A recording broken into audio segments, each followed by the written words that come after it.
जय हिंद, वंदे मातरम। नमस्कार साथियों, स्वागत है आपके अपने YouTube चैनल अवतार क्लासेस में। मैं पाल प्रवीण। आज के वीडियो में बात करेंगे मोस्ट इम्पोर्टेंट इकोनॉमिक क्वेश्चन के, यानी अर्थशास्त्र जीके के इम्पोर्टेंट क्वेश्चन कवर करेंगे जो आपके एग्ज़ाम के लिए बहुत ही इम्पोर्टेंट है। आप किसी भी कॉम्पिटेटिव एग्ज़ाम की तैयारी करते हैं उसके लिए वीडियो बहुत ही इम्पोर्टेंट होने वाला है। आप सभी लोग इस वीडियो को पूरा जरूर देखिएगा। इस वीडियो के माध्यम से 50 वन लाइनर क्वेश्चन कवर करेंगे जो आपके एग्ज़ाम के लिए बहुत ही इंपॉर्टेंट है। जिन लोगों ने अभी तक हमारे यूट्यूब चैनल अवतार क्लासेस को सब्सक्राइब नहीं किया तो प्लीज़ आप सभी लोग चैनल को सब्सक्राइब कर लीजिएगा और बेल आइकन को भी ऑन कर दीजिएगा। और आइए शुरुआत करते हैं आज की शानदार क्लास के साथ। आज का पहला प्रश्न है, आधुनिक अर्थशास्त्र का जनक या पिता किसे कहा जाता है? मोस्ट इंपॉर्टेंट प्रश्न है। सही आंसर इसका ऑप्शन नंबर, ठीक है, एडम स्मिथ। जो एडम स्मिथ है मित्रों, इनको क्या कहा जाता है? आधुनिक अर्थशास्त्र का जनक या पिता इनको कहा जाता है, एडम स्मिथ को। ये पॉइंट आपने अच्छे से याद रखना है। अर्थशास्त्र की रचना किसने की? सभी लोग कमेंट करके बताएंगे कि अर्थशास्त्र की रचना किसने की है। सही आंसर है, चाणक्य के द्वारा अर्थशास्त्र की रचना की गई है। मिश्रित अर्थव्यवस्था का क्या अर्थ होता है? जो आपकी मिश्रित अर्थव्यवस्था होती है इसका अर्थ क्या होता है? सही आंसर है, सरकारी और निजी क्षेत्र का सह अस्तित्व। जो मिश्रित अर्थव्यवस्था है उसका मतलब होता है सरकारी और निजी क्षेत्र का सह अस्तित्व होता है। आपने याद रखना। किस अंतर्राष्ट्रीय संस्था द्वारा मानव विकास रिपोर्ट जारी किया जाता है? किस अंतर्राष्ट्रीय संस्था द्वारा मानव विकास रिपोर्ट जारी किया जाता है? सही आंसर इसका संयुक्त राष्ट्र विकास कार्यक्रम, ठीक है, संयुक्त राष्ट्र विकास कार्यक्रम के तहत अंतर्राष्ट्रीय संस्था है, इसके द्वारा मानव विकास रिपोर्ट जारी की जाती है। राष्ट्रीय स्तर पर भारत में प्रतिवर्ष कौन आर्थिक सर्वेक्षण रिपोर्ट प्रकाशित करता है? ठीक है, क्वेश्चन बहुत ही इंपॉर्टेंट है। आप सभी लोग एक बार वीडियो को शेयर कर दीजिएगा। प्रतिवर्ष आर्थिक सर्वेक्षण रिपोर्ट कौन प्रकाशित करता है? वित्त मंत्रालय के द्वारा प्रतिवर्ष आर्थिक सर्वेक्षण की रिपोर्ट दी जाती है।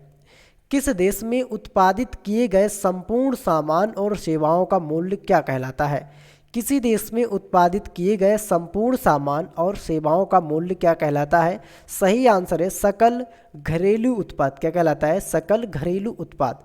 सकल राष्ट्रीय उत्पाद प्राप्त किया जाता है। सकल राष्ट्रीय उत्पाद प्राप्त किया जाता है। सही आंसर इसका सकल घरेलू उत्पाद प्लस विदेशों से प्राप्त निबल कारक आय के द्वारा सकल घरेलू उत्पाद प्राप्त किया जाता है। सकल संगठन किस संगठन के द्वारा भारत में राष्ट्रीय आय की गणना की जाती है? किस संगठन के द्वारा भारत में राष्ट्रीय आय की गणना की जाती है? आप सभी लोग कमेंट करके बता दीजिएगा। यहाँ पर संगठन की बात की गई है, ठीक है, किस संगठन के द्वारा राष्ट्रीय आय की गणना की जाती है? तो यहाँ पर क्या हो जाएगा मित्रों? भारतीय सांख्यिकी संगठन, ठीक है, भारतीय सांख्यिकी संगठन के द्वारा सकल आय की गणना की जाती है। अर्थशास्त्र धन का विज्ञान है, ये कथन किसका है? अर्थशास्त्र धन का विज्ञान है, ये कथन किसका है? सही आंसर है एडम स्मिथ का। जो एडम स्मिथ थे मित्रों, इनका कथन था कि अर्थशास्त्र धन का विज्ञान है। पूंजीवादी अर्थव्यवस्था का मुख्य लक्षण क्या है? जो पूंजीवादी अर्थव्यवस्था है इसके मुख्य लक्षण की बात करते हैं तो मुख्य लक्षण इसका क्या है? निजी स्वामित्व इसका मुख्य लक्षण है। अगला ऑप्शन है, वंद्य अर्थव्यवस्था वह अर्थव्यवस्था है जिसमें ना तो आयात होता है और ना ही निर्यात होता है।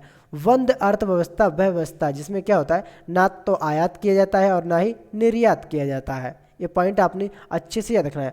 आयात निर्यात का मतलब आप समझ रहे होंगे, नहीं समझ रहे हो तो समझ। आयात का मतलब अगर हम कोई विदेश से कोई भी वस्तु खरीदते हैं भारत के लिए तो उसको क्या कहते हैं मित्रों? आयात। और निर्यात का मतलब होता है कि हम अपने देश से किसी विदेश को या किसी भी दूसरे देश को निर्यात कर रहे हैं, यानी वहाँ पर कोई चीज़ बेच रहे हैं तो उसका क्या क्या क्या कहलाता है? निर्यात कहलाता है। भारत में राष्ट्रीय आय का आकलन सर्वप्रथम किसने किया था? राष्ट्रीय आय के आकलन की बात करते तो दादा भाई नौरोजी के द्वारा भारत में राष्ट्रीय आय का आकलन किया गया था। भारतीय अर्थव्यवस्था किस प्रकार की अर्थव्यवस्था का उदाहरण है? जो भारतीय अर्थव्यवस्था है ये किस प्रकार की अर्थव्यवस्था का उदाहरण है? मिश्रित अर्थव्यवस्था है, ठीक है। भारत की जो अर्थव्यवस्था है मित्रों वह कैसी अर्थव्यवस्था है? मिश्रित अर्थव्यवस्था है, आपने याद रखना है। भारत में पहली पंचवर्षीय योजना की शुरुआत कब की गई थी? तो पहली पंचवर्षीय जो योजना थी मित्रों, इसकी शुरुआत कब की गई थी? 1 अप्रैल 1951 से इसकी शुरुआत की गई थी। और अब तक कितनी पंचवर्षीय योजनाओं को चलाया जा चुका है? तो अब तक 12 पंचवर्षीय योजनाओं को चलाया जा चुका है, ठीक है। और किसके द्वारा? योजना आयोग के द्वारा। इस जो पंचवर्षीय योजना थी, योजना आयोग के द्वारा इनको चलाया गया था। लेकिन अब और योजना आयोग के अध्यक्ष की बात करते हैं तो खुद प्रधानमंत्री योजना आयोग के अध्यक्ष होते हैं। वर्तमान समय में योजना आयोग का नाम बदलकर नीति आयोग कर दिया गया, ठीक है। क्या कर दिया गया है? नीति आयोग। और इसके भी अध्यक्ष कौन होते हैं मित्रों? प्रधानमंत्री इसके अध्यक्ष होते हैं। 2014 को योजना आयोग का नाम बदलकर नीति आयोग कर दिया गया। ये पॉइंट आपने याद रखना, ठीक है। और जो 12वीं पंचवर्षीय योजना थी, ये कब तक चली थी? 2012 तक 12वीं पंचवर्षीय योजना चली थी।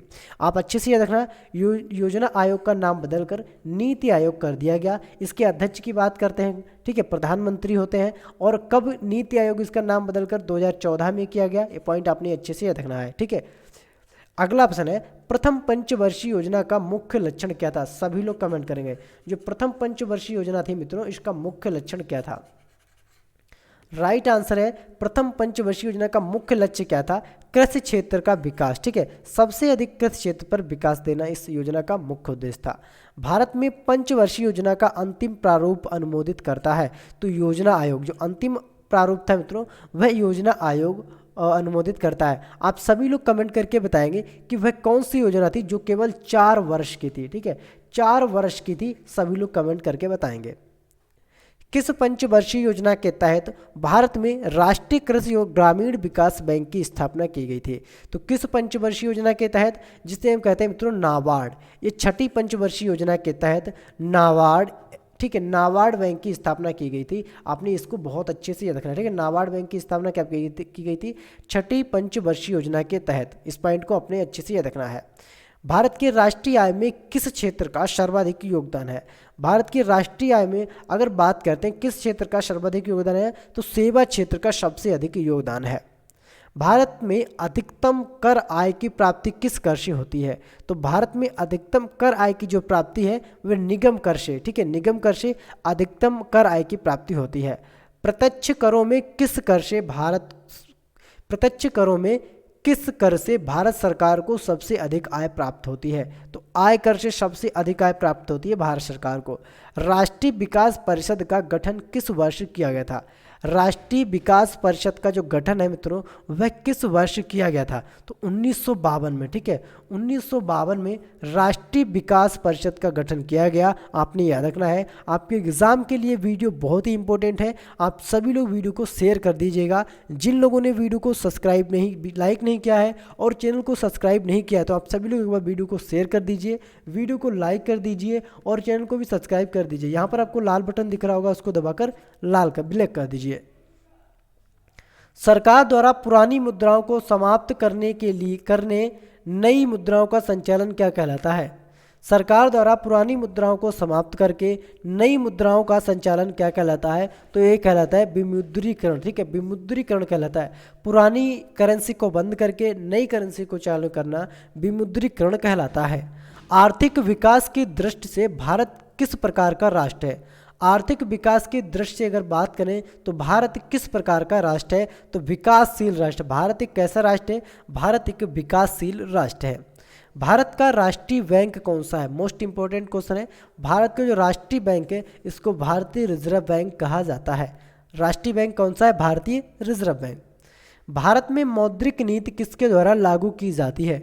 भारत में जो मौद्रिक नीति है ये भारतीय रिजर्व बैंक के द्वारा लागू की जाती है। आपने याद रखना है, ठीक है, भारतीय रिजर्व बैंक के द्वारा इसको लागू किया जाता है। भारत में बैंकों का राष्ट्रीयकरण पहली बार किस वर्ष किया गया था? भारत में बैंकों का जो राष्ट्रीयकरण है ये पहली बार 1969 में किया गया था और इस समय 14 बैंकों का राष्ट्रीयकरण किया गया था, ठीक है, 14 बैंकों का राष्ट्रीयकरण किया गया था 1969 में। भारत में मानव विकास रिपोर्ट जारी करने वाला भारत का पहला राज्य कौन सा है? भारत में मानव विकास की रिपोर्ट को जारी करने वाला पहला जो राज्य है मित्रों वह मध्य प्रदेश बन गया है, ठीक है, मध्य प्रदेश पहला राज्य है। मानव विकास सूचकांक किसके द्वारा जारी किया जाता है? सभी लोग कमेंट करेंगे। मानव विकास सूचकांक जो है ये किसके द्वारा जारी किया जाता है? विश्व बैंक के द्वारा मानव विकास सूचकांक जारी किया जाता है। मानव विकास सूचकांक किस अर्थशास्त्री की देन है? जो मानव विकास सूचकांक है ये किस अर्थशास्त्री की देन है? तो सही आंसर इसका महबूब उल हक, ठीक है, महबूब उल हक की ये देन दाता है, ठीक है। किस संगठन के द्वारा भारत में बेरोजगारी के आंकड़े जारी किए जाते हैं? सभी लोग कमेंट करेंगे किस संगठन के द्वारा भारत में बेरोजगारी के आंकड़े जारी किए जाते हैं? राइट आंसर है राष्ट्रीय नमूना सर्वेक्षण संगठन के द्वारा भारत में बेरोजगारी के आंकड़े जारी किए जाते हैं। बाजार अर्थव्यवस्था वह अर्थव्यवस्था है जो बाजार अर्थव्यवस्था वह अर्थव्यवस्था है जो सरकारी नियंत्रण से मुक्त हो। क्या हो? सरकारी नियंत्रण से मुक्त हो। भारत में नियोजित अर्थव्यवस्था किस पर आधारित है? जो भारत में नियोजित अर्थव्यवस्था है वह किस पर आधारित है? भारत की जो नियोजित अर्थव्यवस्था है मिश्रित अर्थव्यवस्था पर आधारित है। अगला ऑप्शन है कौन सी संस्था अंतर्राष्ट्रीय व्यापार संबंधी नियमों को निर्धारित करता है? कौन सी संस्था अंतर्राष्ट्रीय व्यापार संबंधी नियमों को निर्धारित करता है? तो जो आपका विश्व बैंक है, ठीक है, विश्व बैंक अंतर्राष्ट्रीय व्यापार संबंधी नियमों को ये क्या करता है? निर्धारित करता है। भारत में राष्ट्रीय आय नियमित का गठन किस वर्ष किया गया था?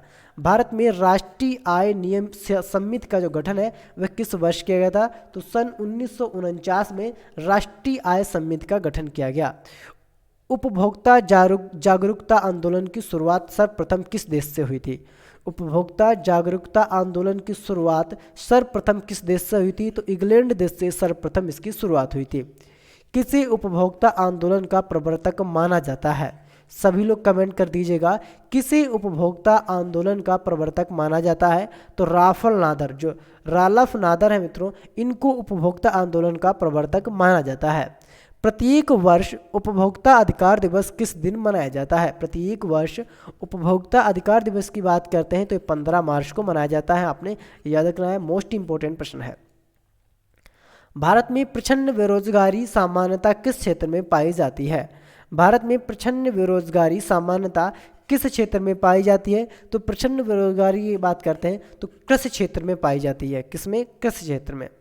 किसे भारतीय अर्थव्यवस्था के उदारीकरण का अग्रदूत कहा जाता है? किसे भारतीय अर्थव्यवस्था के उदारीकरण का अग्रदूत कहा जाता है? राइट आंसर है डॉक्टर मनमोहन सिंह को भारतीय अर्थव्यवस्था का उदारीकरण का अग्रदूत माना जाता है। उपभोक्ताओं के अधिकार एवं सुरक्षा के लिए संयुक्त राष्ट्र संघ ने किस वर्ष सिद्धांत निर्धारित किया था? सही आंसर है 1985 को, ठीक है, 1985 को उपभोक्ताओं के अधिकार एवं सुरक्षा के लिए संयुक्त राष्ट्र संघ ने सिद्धांत जारी किया था 1985 में। राष्ट्रीय उपभोक्ता दिवस भारत में प्रत्येक वर्ष किस दिन मनाया जाता है? राष्ट्रीय उपभोक्ता दिवस 24 दिसंबर को भारत में प्रत्येक वर्ष मनाया जाता है, ठीक है, 24 दिसंबर को। भारतीय अर्थशास्त्र को कितने क्षेत्रों में विभाजित किया गया है? जो आपका भारतीय अर्थशास्त्र है इसको कितने क्षेत्रों में विभाजित किया गया है? राइट आंसर है इसको 3 क्षेत्रों में विभाजित किया गया है, प्राथमिक क्षेत्र एवं द्वितीय क्षेत्र, इसमें विभाजित किया गया है। भारत के सकल घरेलू उत्पाद में किस क्षेत्र का सर्वाधिक योगदान है? भारत के सकल घरेलू उत्पाद में किस क्षेत्र का सर्वाधिक योगदान है? तो तृतीय क्षेत्र में इसका सर्वाधिक योगदान है। भारत में प्रथम क्षेत्रीय ग्रामीण बैंक की स्थापना किस वर्ष की गई? भारत में प्रथम क्षेत्रीय ग्रामीण बैंक की जो स्थापना है सन 1975 में की गई थी। आपने याद रखना, सन 1975। भारतीय औद्योगिक वित्त निगम की स्थापना किस वर्ष की गई? भारतीय औद्योगिक वित्त निगम की स्थापना की बात करते हैं तो भारतीय औद्योगिक वित्त निगम की स्थापना किस वर्ष की गई? सन 1948 में। सन 1948 में भारतीय औद्योगिक वित्त निगम की स्थापना की गई। भारत में हरित क्रांति का जनक किसे माना जाता है? मोस्ट इंपोर्टेंट प्रश्न है, इस प्रश्न को एग्जाम में कई बार पूछा गया है। तो MS स्वामीनाथन को, ठीक है, MS स्वामीनाथन को भारत में हरित क्रांति का जनक माना जाता है। जनसंख्या वृद्धि से आर्थिक विकास की गति में क्या प्रभाव पड़ता है? जनसंख्या वृद्धि से आर्थिक विकास की गति में क्या प्रभाव पड़ता है? सही आंसर है आर्थिक विकास की गति मापी जाती है। किससे क्या होता है? आर्थिक विकास की गति मापी जाती है, अपने याद रखना है। किसने गरीबी के कुछ चक्र को परिभाषित किया था? किसने गरीबी के कुछ चक्र को प्रभावित किया था? कुछ चक्र को प्रभावित किया था, सभी लोग कमेंट करेंगे। किसने गरीबी के कुछ चक्र को प्रभावित किया था? तो रैगनर नार्क्स, ठीक है, जो नार्क्स थे मित्रों, इन्होंने गरीबी के कुचक्र को परिभाषित किया था। अगला ऑप्शन है अर्थशास्त्र के क्षेत्र में लॉरेंज वर्कर्स कर्ता दर्शाता है। अर्थशास्त्र के क्षेत्र में लॉरेंज वर्कर कर्ता दर्शाता है तो आय वितरण, ठीक है, क्या दर्शाता है? आय वितरण। उस अव्यवस्था को कर्ता कहते हैं जिसमें मुद्रा की मूल्य घट जाता है तथा वस्तु की कीमतें बढ़ जाती हैं। तो मुद्रास्फीति में क्या होता है? उस अवस्था को कर्ता कहते हैं जिसमें मुद्रा की मूल्य घट जाता है तथा वस्तु की कीमतें बढ़ जाती हैं, उसको क्या कहते हैं? मुद्रास्फीति कहते हैं। तो ये थे मित्रों आपके important point. 50 one liner question cover करे हैं मित्रों। हमने किससे कवर किए हैं? ये आपके अर्थशास्त्र जीके से कवर किए हैं, ठीक है। अर्थशास्त्र जीके से हमने आपके 50 क्वेश्चन कवर किए हैं जो आपके एग्जाम के लिए बहुत ही इंपॉर्टेंट है। आप सभी लोग वीडियो को पूरा देखिएगा और वीडियो को ज़्यादा से ज़्यादा मित्रों में शेयर करिएगा, ठीक है। चैनल को जिन लोगों ने सब्सक्राइब नहीं किया है तो यहाँ पर आपको नीचे एक लाल बटन दिख रहा होगा, उसको दबाकर ब्लैक कर दीजिएगा, ठीक है। यहाँ पर आपको लाल बटन दिख रहा होगा, उसको दबाकर ब्लैक कर दीजिएगा और कमेंट करके हमको ज़रूर बताइएगा कि आपको हमारी क्लास कैसी लगी। मिलते हैं अगली वीडियो में, तब तक के लिए जय हिंद, जय भारत।